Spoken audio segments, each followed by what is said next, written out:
Hi ಎಲ್ಲರಿಗೂ welcome to my vlog. So ಇವತ್ತಿನ ವ್ಲಾಗಲ್ಲಿ ನಾವು ಸ್ವಲ್ಪ ದೇಸಿ ಫುಡ್ ಥರ ಏನಾರ ತಿನ್ಕೊಂಬರೋಣ ಅಂತ ಹೊರಟಿದ್ವಿ. ಸೊ ಅಲಾಂಗ್ ವಿತ್ ಅಸ್ ನಾವು ನಮ್ಮ ಗುಂಡನ ಕೂಡ ಕರ್ಕೊಂಬಂದ್ವಿ. ಆ್ಯಂಡ್ ಎಸ್, ನಾವು ಬಂದಿದ್ದು ಶಿವೋಹಮ್ ಸಾತ್ವಿಕ್ ಹೋಮ್ ಮೇಡ್ ಫುಡ್ಸ್ಗೆ. ಇದು ನಮ್ಮ ಮನೆಯಿಂದ ವಾಕಬಲ್ ಡಿಸ್ಟೆನ್ಸು. ಇಲ್ಲಿ ಜೋಳದ ರೊಟ್ಟಿ ಮತ್ತು ರೈಸ್ ಬಾತ್ ಸಿಗುತ್ತಂತೆ.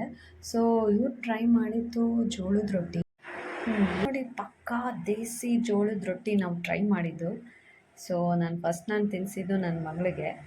ಅವಳು ಹೇಳಿದ್ಲು ಸೂಪರಾಗಿದೆ ಮಮ್ಮಿ ಅಂತ.